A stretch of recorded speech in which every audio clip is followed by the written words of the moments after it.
Konsulat Jenderal Republik Indonesia di Melbourne. Diambil dari buku Amin Rais, John Howard, dan Islam Indonesia.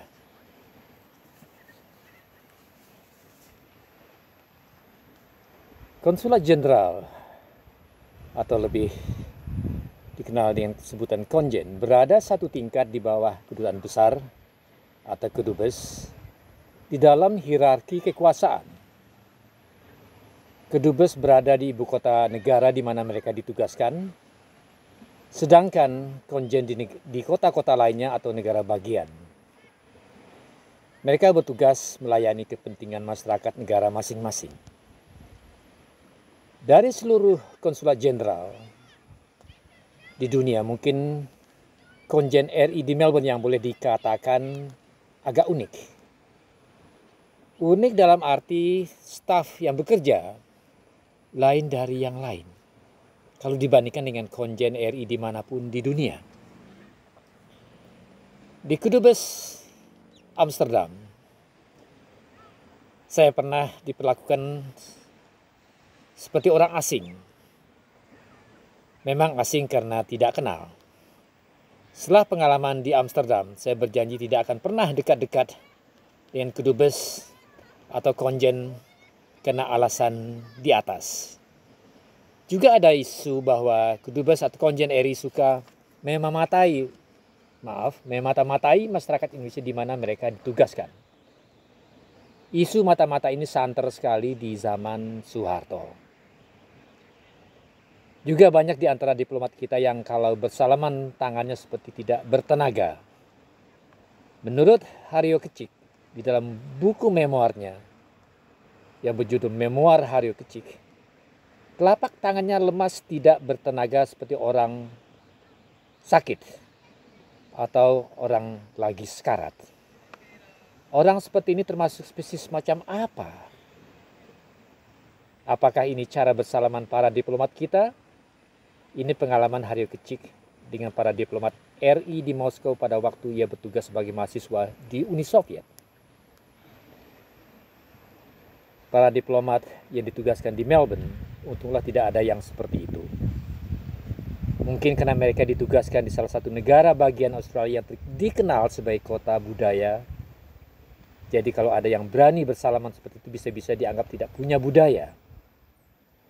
Dan menurut peneliti kota di dunia beberapa tahun yang lalu, kota Melbourne termasuk kota terbaik ketiga di dunia. Mungkin karena faktor itulah konjen RI Melbourne merupakan salah satu konjen teramah di dunia.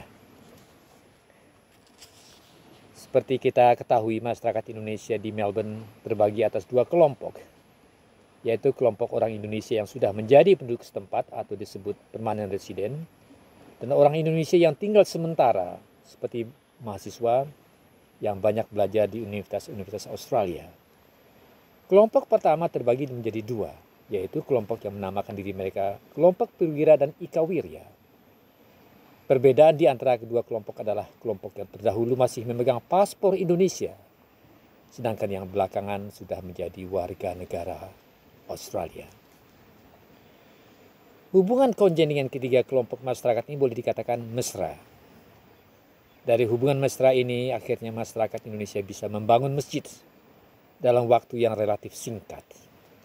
Asal mulanya dari sebuah rumah kemudian dipermak menjadi bangunan yang bisa dikategorikan sebagai masjid, dan tidak lama masyarakat Indonesia yang beragama Islam bisa sholat Jumat di masjid yang dikenal dengan Masjid Westall.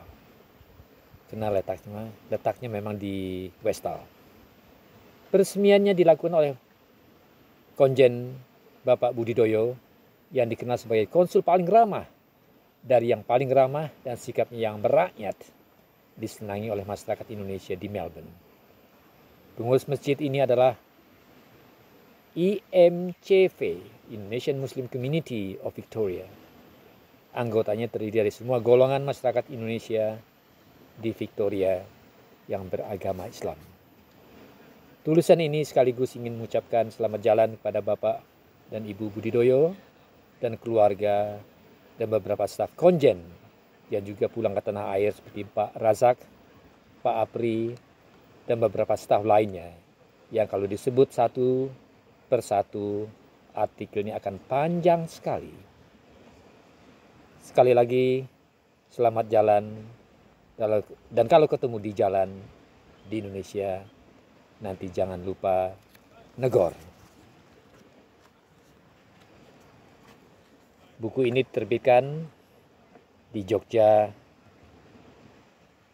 tahun 2004.